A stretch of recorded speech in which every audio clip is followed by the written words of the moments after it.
میں احمد ابوبکر ہوں. آپ میرا ولاگ دیکھ رہے ہیں. بڑے لمبے عرصے کے بعد ہم نے اس کو شروع کیا ہے, تو اب میری امید ہے کہ ہم اس کو جاری رکھیں گے اور روزانہ کی بنیاد پر, اور آپ کا فیڈ بیک بھی چاہیے ہوگا. اب ایک ایسی ایکویشن اس وقت بن گئی ہے پاکستان کی, جو اس وقت کی ایک جوڈیشری میں جو ایک صورتحال چل رہی ہے,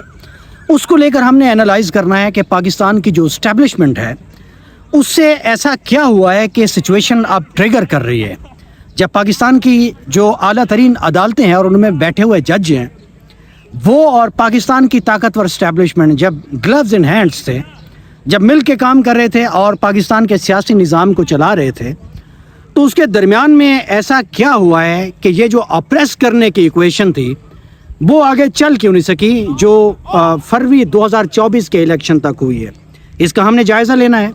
اور دوسرا ہم نے اس میں جو اہم ترین چیز ہے اس کا اب ہم نے جائزہ یہ لینا ہے کہ اسٹیبلشمنٹ جو ہے اب اس میں ایسا کیا ہو گیا ہے کہ اس کا جو ایک غالب ایلیمنٹ ہے اب وہ جوڈیشری سے ہیٹ کرنے لگا ہے. اس کی بھی کیا وجہ ہے؟ اور پھر ایک اور بات بھی ہے کہ اسٹیبلشمنٹ کی جو ڈریم ٹیم ہے وہ ججز کو ایکسپوز کیوں کر رہی ہے. یہ بڑا امپورٹنٹ ہے اس ویلاگ میں. تو سب سے پہلے میں آتا ہوں کہ جو 2024 کے الیکشن تک جو ایک نیکسز رہی ہے 2013 سے لے کے, یا بعد میں جو پیناما کے انکشافات تھے اس کو لے کے, اس وقت کی اسٹیبلشمنٹ اور ایپیکس کورٹ کے جو ججز ہیں, اور پھر بعد میں نواز شریف صاحب جس طرح سے گئے ان کے خلاف فیصلے ہوئے, اور پھر ان کی جماعت کے خلاف فیصلے ہوئے, اور پھر ان حالات میں 2018 کا الیکشن ہوا, اور پھر ہم نے دیکھا کہ پھر عمران خان صاحب کے ساتھ پاکستان کی جو اسٹیبلشمنٹ ہے اس کا ایک سیم پیج کی جو کہانی ہے وہ ہم نے دیکھا ہے کہ بہت دفعہ وہ ہمیں بہت سارے معاملات میں نظر آئی ہے. لیکن معاملہ جب خراب ہوا پاکستان کی اسٹیبلشمنٹ سے, عمران خان کی حکومت پر, پھر ہم نے دیکھا کہ ووٹ آف نو کانفیڈنس آیا, اور پھر اس کے بعد کی جو ساری کہانی ہے وہ ہمارے سامنے ہے. عمران خان صاحب کو لانگ مارچ نہیں کرنے دیا گیا, پھر ان پر گولیاں بھی چل گئیں, ان پر قاتلانہ جان لیوا حملہ ہوا, پھر اس کی FIR درج نہیں ہوئی, اور اس کے بعد پھر ہم نے دیکھا کہ مسلسل نہ ختم ہونے والا ایک لڑائی کا سلسلہ ہے جو تحریک انصاف کے چیئرمین اور پاکستانی اسٹیبلشمنٹ کے درمیان شروع ہو گیا. اور پھر اس بیچ میں سائفر آ گیا, پھر اس کے بعد 9 مئی بھی آ گیا, عمران خان صاحب گرفتار ہوئے, اس کا رد عمل 9 مئی کو آیا, اور اس کے بعد پھر جوڈیشری کو ہم نے دیکھا کہ بہت سارے معاملات میں گلوز ان ہینڈ آپ کہہ لیں. پنجاب میں الیکشن کا فیصلہ نہیں ہوا, 90 دن میں الیکشن نہیں ہوئے, تب تک جوڈیشری بالکل ٹھیک تھی. ایسے کئی فیصلے آئے, اور پھر جب الیکشن آیا خدا کر کے, تو اس میں جو عارض کا معاملہ تھا وہ قاضی فائز عیسیٰ صاحب کی عدالت میں گیا, اس پہ بھی کوئی کام نہیں ہوا. لیول پلینگ فیلڈ جو ہے اس کے اوپر بھی کوئی کام نہیں ہو سکا. اور پھر ہم نے دیکھا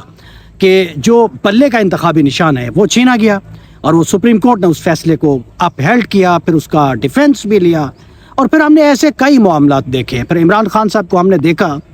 کہ آخری 3 دنوں میں ان کے خلاف تقریباً کوئی 5 دنوں میں 3 فیصلے آئے. ایک عدت میں ان کو کنوکٹ قرار دیا گیا, سائفر کیس میں وہ کنوکٹ ہوئے, اور اس سے پہلے توشہ خانہ میں بھی وہ کنوکٹ ہوئے, اور اس سے پہلے اسلام آباد کی عدالت میں جج دلاور نے بھی انہیں کنوکٹ کیا تھا, جس کے نتیجے میں وہ 8 مئی کو یا 9 مئی کو جو ہے وہ گرفتار ہوئے تھے. پھر اس کا رد عمل 9 مئی ہم نے دیکھا تھا. لیکن اب اس سارے کھیل میں چلتے چلتے اچانک کیا ہوا ہے کہ اسلام آباد ہائی کورٹ کے جو ججز ہیں انہوں نے لیٹر لکھا کہ انٹیمیڈیشن ہو رہی ہے, عدالتی معاملات میں مداخلت ہو رہی ہے, کچھ ایسے سیاسی فیصلے لینے کے لیے دباؤ ہو رہا ہے جس کے لیے ان کے گھروں میں ان کی مانیٹرنگ ہو رہی ہے, ان کے گھروں میں کیمراز لگائے جا رہے ہیں, اور ان کے عزیزوں کو اٹھا کر ان کو اغوا کیا جا رہا ہے, اور ان پر دباؤ ہے کہ سیاسی فیصلے کیے جائیں جس طرح کہ پاکستانی اسٹیبلشمنٹ چاہتی ہے. براہ راست الزام پاکستان کے بڑے خفیہ ادارے جو ہیں, جو پریمیئر ایجنسیز ہیں, ان کے اوپر لگے ہیں. تو اینالائز ہم نے یہی کرنا تھا کہ ایسا ہوا کیوں ہے کہ یہ رپ اپارٹ کیوں ہے. پاکستانی اسٹیبلشمنٹ جس کا اپر ہینڈ تھا پاکستان کی اعلیٰ ترین عدالتوں کے اوپر, میرا خیال ہے کہ ایک بیان آیا تھا, قاضی فائز عیسیٰ صاحب کہتے تھے کہ میری موجودگی میں جب سے میں آیا ہوں عدالتوں میں کوئی مداخلت نہیں ہوئی. اور ہائی کورٹ کے چیف جسٹس صاحب نے جو پوزیشن لی ہے کہ اسٹیبلشمنٹ کی طرف سے مداخلت جاری ہے, اور ہماری ریزسٹنس تب تک جاری رہے گی جب تک یہ مداخلت ختم نہیں ہوتی. اور پھر جو اینٹی ٹیررسٹ کورٹ ہے سرگودا کی, اس کے جو جج محمد عباس صاحب ہیں, انہوں نے جو فیصلہ لکھ کے بھیجا ہے, جو لیٹر بھیجا ہے, اور اس سے تو میرا خیال ہے صورتحال بڑی اوپن ہو گئی ہے. تو اب ایک بہت بڑا سیکشن ہے جوڈیشری کا ماتحت عدالتوں میں, ہائی کورٹس میں اور سپریم کورٹ میں جو اس وقت کی طاقتور ترین اسٹیبلشمنٹ کو سیاسی معاملات کو لے کر 9 مئی کے مقدمات کو لے کر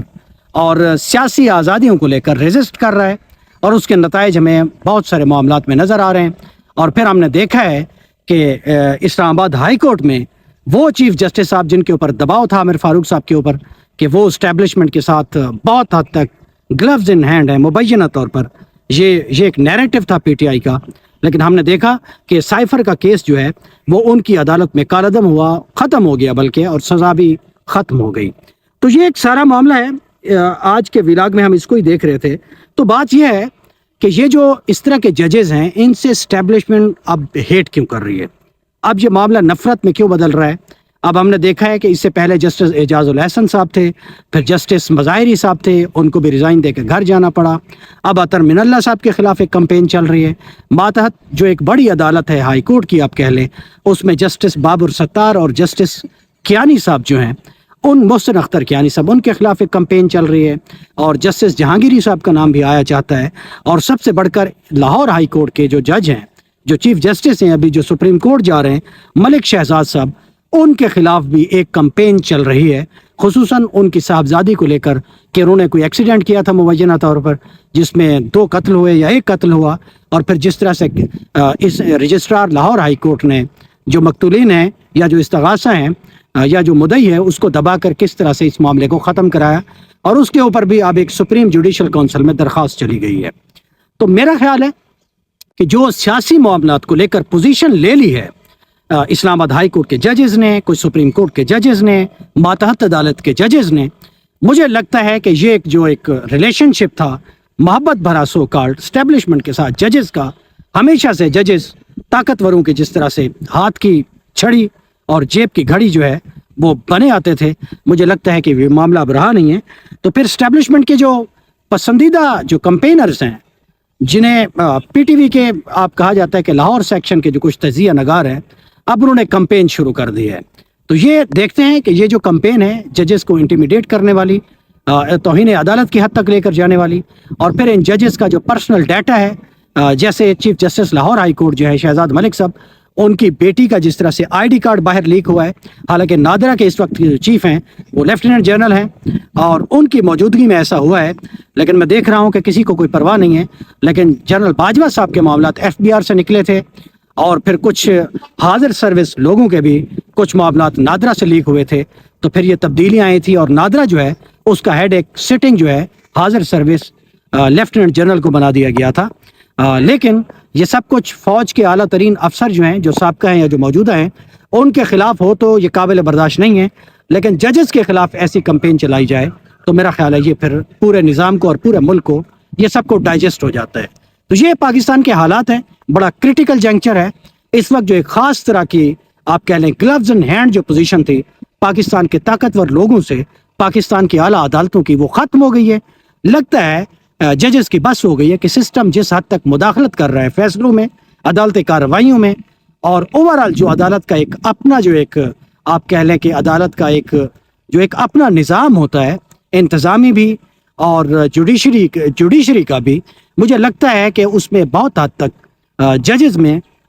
اب یہ احساس آ رہا ہے کہ اگر ہم نے پوزیشن نہ لی، اگر اس طرح سے ہم یکے بعد دیگرے گرتے چلے گئے، تو پھر اس ملک میں یہ ایک جملہ درست ثابت ہو جائے گا جو اپوزیشن بطور طنز کہتی ہے کہ پاکستان ایک سرزمین بے آئین ہے۔ اب یہ ایک مقابلہ جاری ہے پاکستان کی سیاست میں، جوڈیشری میں، اور پاکستان کی طاقتور ترین اسٹیبلشمنٹ میں۔ دیکھتے ہیں اس کے نتائج کیا نکلتے ہیں۔ میرے ولاگس کو دیکھتے رہیں، مجھے اجازت دیں، اللہ حافظ۔